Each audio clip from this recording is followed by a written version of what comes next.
Codal provision IS 456/2000 part 3। Diagonal tension failure जब large shear force हो और less bending moment हो, normally 45 degree पर आता है। Flexural shear failure large bending moment हो, लेस शियर फोर्स हो, नॉर्मली 90 डिग्री पर आता है। डायगोनल कंप्रेशन फेल्योर जब लार्ज शियर फोर्स हो तब डायगोनल कंप्रेशन फेल्योर आता है। Concrete crosses in compression critical section in shear it is at the distance of d from the face of support। critical section face of support के d distance पर होता है। Nominal shear stress का formula tau B बराबर V/BD।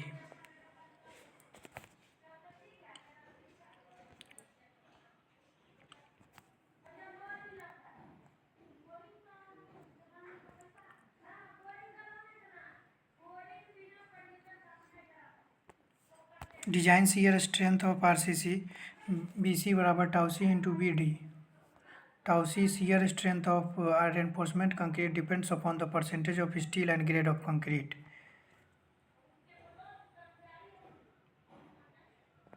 In LSM grade of concrete and टाउसी maximum का value M15 के लिए 2.5, M20 के लिए 2.8, M25 के लिए 3.1, M30 के लिए 3.5, M35 के लिए 3.7 एंड M40 एंड एबव के लिए 4.0। इसको 0.625 रूट अंडर FCK से भी फाइंड आउट कर सकते हैं। Minimum shear reinforcement has to be provided even tau B is less than tau C. जब टाउ सी से कम हो तब मिनिमम शियर एनफोर्समेंट प्रोवाइड किया जाता है। जब टाउ सी मिनिमम से कम हो तो शियर एनफोर्समेंट रिक्वायर्ड, यानी शियर एनफोर्समेंट की आवश्यकता होगी। जब टाउ भी 0.5 हाफ ऑफ टाउ सी हो, यानी no shear enforcement required. Minimum shear enforcement का फॉर्मूला ASB बटे B into SB greater and equal to 0.4 बटा 0.87 FY। यहाँ पे FY हमेशा 415 से कम ही होगा। टाउ भी जब ग्रेटर देन टाउ सी हो तो डिजाइन शियर एनफोर्समेंट यानी वर्टिकल और इंक्लाइंड शियर एनफोर्समेंट दे सकते हैं। जब टाउ भी greater than tau C Max हो तो रीडिज़ाइन करना पड़ेगा, सेक्शन का रीडिज़ाइन करना पड़ेगा।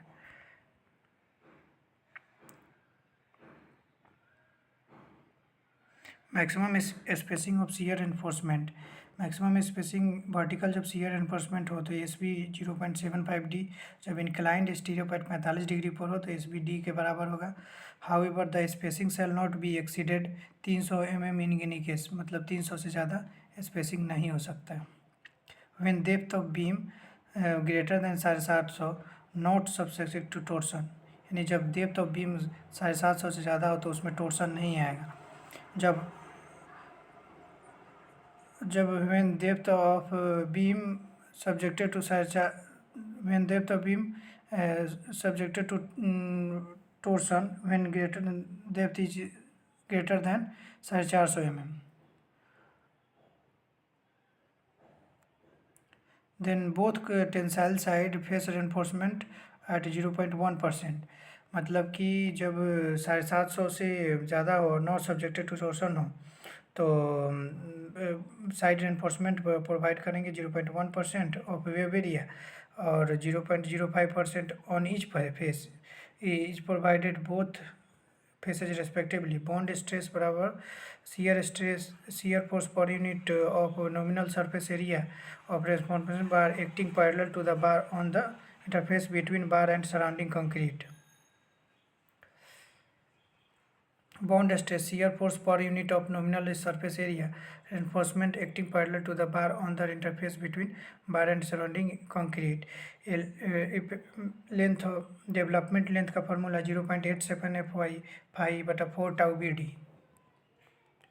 4 टाउ BD, जिसमें टाउ BD का वैल्यू WSM के लिए M15 के लिए 0.6 और M20 के लिए 0.8, M25 के लिए 0.9, M30 के लिए 1 और M35 के लिए 1.1, M40 एंड एबव के लिए 1.2। लेकिन LSM में टाउ BD का मान टाउ बी डी का मान M20 के लिए 1.2, 1.4, 1.5, 1.7, 1.9।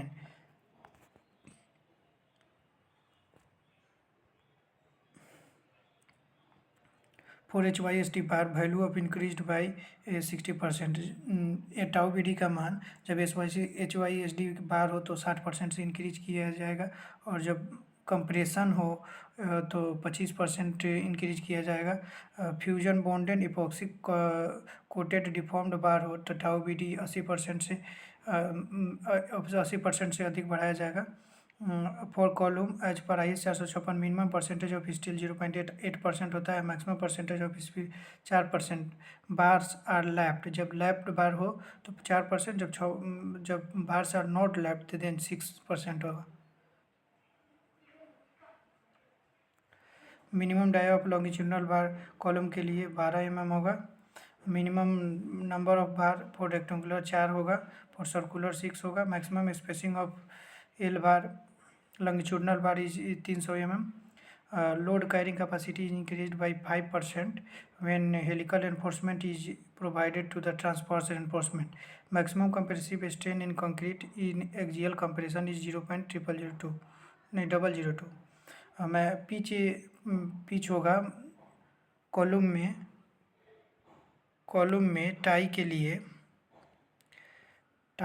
लेटरल रेनफोर्समेंट के लिए पिच होगा LLD मतलब least lateral dimension 16 phi 300 mm। Whichever is minimum, मतलब जिसमें जो मिनिमम है।